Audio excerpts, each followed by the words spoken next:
আসসালামু আলাইকুম। আজকে আপনাদের সাথে কমিউনিকেশন স্কিল সম্পর্কে আলোচনা করি।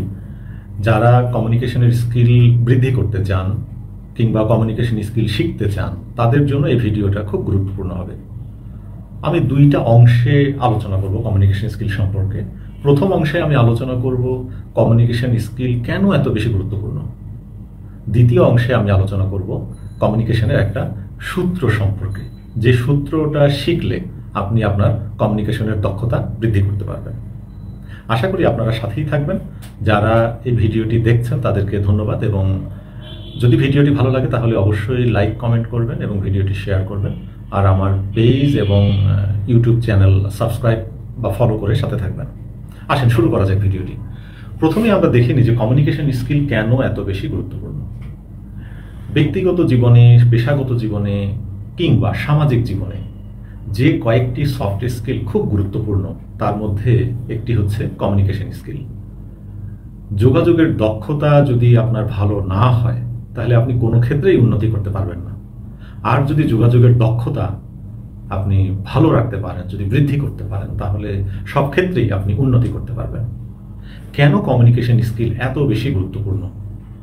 প্রথমত, আপনার যদি কমিউনিকেশন স্কিল ভালো থাকে তাহলে এই কমিউনিকেশন স্কিল ব্যবহার করে অন্য মানুষের সাথে আপনি সম্পর্ক তৈরি করতে পারবেন। সেটা পারিবারিক জীবনে, ব্যক্তিগত জীবনে, সামাজিক ক্ষেত্রে বা পেশাগত জীবনে অন্য মানুষের সাথে সম্পর্ক তৈরি করার মাধ্যমে আপনি কিন্তু সামনের দিকে এগিয়ে যেতে পারবেন।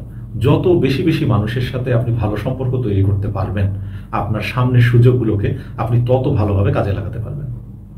পেশাগত জীবনের কথা যদি আপনি চিন্তা করেন তাহলে দেখবেন অফিসে আপনি বিজনেস করেন বা জব করেন বা যা কিছুই করেন, সেখানে দলবদ্ধভাবে কাজ করতে হয়, অর্থাৎ একটা টিমে কাজ করতে হয়। যখন আপনি একটা টিমে কাজ করছেন তখন কিন্তু অনেক সহকর্মীর সাথে আপনার আলোচনা করতে হয় নানা বিষয়ে। আপনার আইডিয়া নিয়ে কথা বলতে হয়, আপনার মনোভাব অন্যকে বোঝাতে হয়, অন্যের মনোভাব আপনার বুঝতে হয়, অ্যাটিটিউডগুলোকে ফলো করতে হয়, আরও নানা ধরনের বিষয় আছে। আইডিয়া শেয়ার করা, শুধু তাই না, টিম মেম্বারদের সাথে নানা বিষয়ে নেগোশিয়েট করার বিষয়ও থাকে। সেগুলোর কারণেও কিন্তু কমিউনিকেশন স্কিল অত্যন্ত গুরুত্বপূর্ণ।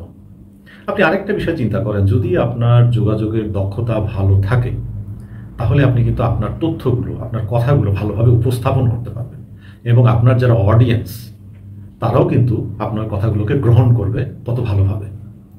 আপনি যদি কোনো ক্লায়েন্টের মিটিংয়ে যান, ক্লায়েন্টের সাথে যোগাযোগ করেন বা তাদের সাথে কথা বলেন বা তাদের সাথে সম্পর্ক তৈরি করতে চান, তাদের সাথে যদি সম্পর্কের উন্নতি করতে চান, তাহলেও কিন্তু এই যোগাযোগের দক্ষতা অত্যন্ত গুরুত্বপূর্ণ। আরেকটি বিষয় বলি, সেটি হচ্ছে যে আপনি যদি ক্যারিয়ারে উন্নতি করতে চান তাহলে leadership quality is very important. আপনার নেতৃত্বের যে গুণাবলী, সেইটার যে মূল ভিত্তি সেটি হচ্ছে কমিউনিকেশন স্কিল। আপনার কমিউনিকেশন স্কিল যদি ভালো হয় তাহলে কিন্তু আপনি লিডারশিপ কোয়ালিটিগুলো খুব তাড়াতাড়ি শিখতে পারবেন এবং লিডারশিপ কোয়ালিটিকে আপনি ভালোভাবে অ্যাপ্লাই করতে পারবেন।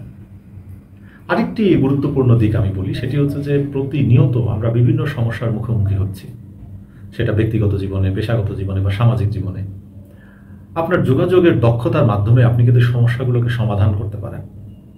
আপনি অনেক তথ্য উপাত্ত বিশ্লেষণ করতে পারেন, এগুলোকে আলোচনায় আনতে পারেন, অন্যের সাথে আলাপ করে আপনি আপনার আইডিয়াগুলোকে রিভিউ করে নিতে পারেন। সুতরাং যোগাযোগের দক্ষতা ভালো থাকলে আপনি কিন্তু সমস্যার সমাধানও ভালোভাবে করতে পারবেন। কোনো একটা মানুষ নাই যে সমস্যার বাইরে, তাকে কিন্তু সমস্যার মধ্যেই থাকতে হয় এবং সমস্যার সমাধান করেই পথ চলতে হয়। তো এই যে বিষয়গুলো আমি বললাম, আরেকটি বিষয় আমি আপনাদেরকে বলি কমিউনিকেশন, সেটি হচ্ছে যে আপনি যদি আপনার নিজের পার্সোনালিটি ডেভেলপ করতে চান, আত্ম উন্নয়ন করতে চান, তাহলেও কিন্তু কমিউনিকেশন স্কিলের কোনো বিকল্প নেই। আপনার কমিউনিকেশন স্কিল যত ভালো হবে আপনি শেখার আগ্রহ তত বেশি নিজের মধ্যে তৈরি করতে পারবেন, এবং আপনার যে লার্নিং অ্যাবিলিটি সেটাও কিন্তু বৃদ্ধি পাবে। তা আমি সংক্ষেপে কয়েকটা গুরুত্বপূর্ণ দিক সম্পর্কে আলোচনা করলাম, যে বিষয়গুলো আপনি যদি মাথায় রাখেন তাহলে আপনি বুঝতে পারবেন যে কমিউনিকেশন স্কিল কতটা গুরুত্বপূর্ণ। সুতরাং আমাদের সবাইকে কমিউনিকেশন স্কিল শিখতে হবে, জানতে হবে এবং এটি ভালোভাবে চর্চা করতে হবে। এবার আমি আপনাদেরকে একটা সূত্রের সাথে পরিচয় করিয়ে দিই, কমিউনিকেশনের একটা সূত্র। এটা আপনারা মনে রাখবেন এবং এটা যদি আপনারা চর্চা করেন তাহলে দেখবেন যে আপনার মধ্যেও কমিউনিকেশনের দক্ষতা বৃদ্ধি পেয়েছে। এই সূত্রটার নাম হচ্ছে 7-38-55 রুল। এই কমিউনিকেশনের যে সূত্রটা, সেইটা প্রথম আলোচনা করেন বা ব্যাখ্যা করেন তার নাম হচ্ছে আলবার্ট মেহরাবিয়ান। তিনি একজন আমেরিকান মনোবিজ্ঞানী। তিনি প্রথম আলোচনা করে সবাইকে বোঝান যে কমিউনিকেশনের জন্য যে আমরা কথা বলি, যে শব্দগুলো আমাদের মুখ দিয়ে বের হয়, এটি একমাত্র বিষয় না। এই কথার সাথে আমরা আমাদের কণ্ঠস্বর যে ব্যবহার করি, আমরা কোন টোনে কথা বলছি সেটাও গুরুত্বপূর্ণ। সেটার সাথে আমাদের যে বডি ল্যাঙ্গুয়েজ, আমাদের ফেসিয়াল এক্সপ্রেশন, আমাদের জেস্চার, আমাদের পশ্চার, এই বিষয়গুলো কিন্তু খুব গুরুত্বপূর্ণ। উনি ব্যাখ্যা করে দেখিয়েছেন যে আমরা যখন আরেকজন মানুষের সাথে কথা বলি তখন আমাদের শব্দগুলোর ভূমিকা হচ্ছে মাত্র 7%, আর আমাদের যে কণ্ঠস্বর অর্থাৎ আমাদের যে টোন, আমরা কি টোনে কথা বলছি সেইটার ভূমিকা হচ্ছে 38%, আর 55% ভূমিকা হচ্ছে আমাদের বডি ল্যাঙ্গুয়েজ। এইটার সাথে আমাদের চোখের ভাষা, আমাদের ফেসিয়াল এক্সপ্রেশন, আমরা যে হাত নাড়িয়ে কথা বলছি, আমরা কিভাবে বসেছি আরেকজনের সামনে, কিভাবে অঙ্গভঙ্গি করছি, এগুলোর ভূমিকা হচ্ছে 55%। এই সূত্রটা থেকে আমরা যেটা বুঝতে পারি সেটি হচ্ছে যে আপনি যখন কারোর সাথে কমিউনিকেট করবেন তখন শুধু আপনার কথাগুলোই কিন্তু গুরুত্বপূর্ণ না, আপনার কণ্ঠস্বর, আপনার টোন খুব গুরুত্বপূর্ণ। সেইটার সাথে আপনার যে বডি ল্যাঙ্গুয়েজ, আপনি তার দিকে কিভাবে তাকাচ্ছেন, তার সামনে কিভাবে বসেছেন, আপনি হাত পা নাড়াচ্ছেন কিভাবে, বা আপনি আপনার অন্যান্য যে এক্সপ্রেশনগুলো আছে সেগুলো কিভাবে তার সামনে শো করছেন, সেগুলোর ভূমিকাও কিন্তু অনেক গুরুত্বপূর্ণ। এবং সবচেয়ে বেশি গুরুত্বপূর্ণ হচ্ছে আপনার অমৌখিক ভাষার, আর মৌখিক ভাষার গুরুত্ব কিন্তু কম। যেমন আপনি যদি কাউকে বলেন যে আমি আপনাকে পছন্দ করি, এই কথাটা আপনি সত্য বলছেন কিনা, তার হৃদয়ে প্রবেশ করতে পারছেন কিনা এই কথাটা বলে, সেটা নির্ভর করে আপনার কণ্ঠস্বর এবং বডি ল্যাঙ্গুয়েজের উপরে। আপনি আপনার কথাকে বিশ্বাসযোগ্য করে তুলতে পারেন আরেকজনের কাছে, বিশ্বাসযোগ্যতা বাড়াতে পারেন, আপনার ক্রেডিবিলিটি আপনি বাড়াতে পারেন যদি আপনি আপনার কথার সাথে আপনার কণ্ঠস্বর এবং আপনার শারীরিক ভাষাকে যদি ঠিকমতো অ্যাপ্লাই করতে পারেন। তাহলে এই সূত্রের 3টি অংশ, একটি হচ্ছে আপনার কথা, আপনার কণ্ঠস্বর এবং আপনার শরীরের ভাষা।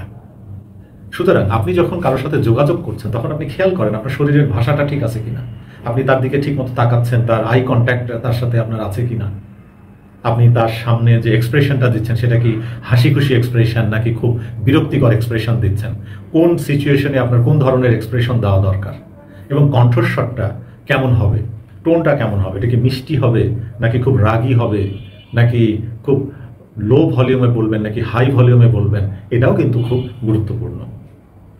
সুতরাং আপনারা যদি আলবার্ট মেহরাবিয়ানের এই 7-38-55 রুলটাকে মনে রাখেন এবং এটাকে যদি চর্চা করেন তাহলে দেখবেন কমিউনিকেশন স্কিলে আপনি অনেক বেশি দক্ষ হয়ে উঠতে পারবেন।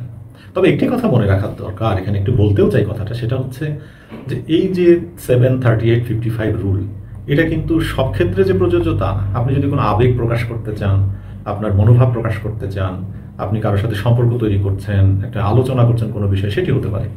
কিন্তু যখন আপনি তথ্য উপস্থাপন করছেন সেক্ষেত্রে হয়তো এই বিষয়গুলো অত গুরুত্বপূর্ণ না। নিউমেরিক্যাল কোনো বিষয় আপনি করছেন সেটার জন্য গুরুত্বপূর্ণ না। বা আমরা অফিসে যে শর্ট ফর্মে কতগুলো যে ডিরেকশন আমরা দেই, সেটা হোয়াটসঅ্যাপের মাধ্যমে দেই বা কোনো অন্য কোনো মাধ্যমে আমরা দেই, অনেক সময় লিখিতভাবে অনেক কিছু দেওয়া হয়, সেই ক্ষেত্রে অনেক সময় এটা প্রযোজ্য হয় না। কিন্তু আবেগ প্রকাশের ক্ষেত্রে এই 7-38 এবং 55 রুল অত্যন্ত গুরুত্বপূর্ণ। আজকের ভিডিওতে আমি আপনাদের সাথে কমিউনিকেশন স্কিলের গুরুত্বপূর্ণ বিষয়গুলো আলোচনা করলাম, কেন এটা এত বেশি গুরুত্বপূর্ণ সেটা আপনারা জানলেন, এবং 7-38-55 রুল সম্পর্কে আপনারা অবগত হলেন। আশা করি এই ভিডিওটা আপনাদের কাজে লাগবে, এবং কমিউনিকেশন স্কিল নিয়ে যদি আরও কোনো আলোচনা শুনতে চান কমেন্ট বক্সে লিখবেন। আমি এই বিষয়ে আরও ভিডিও নিয়ে আসবো এবং আপনাদের সাথে এই বিষয়ে আলোচনা করব। সবাই ভালো থাকবেন, আপনাদের সবার জন্য শুভকামনা। আসসালামু আলাইকুম।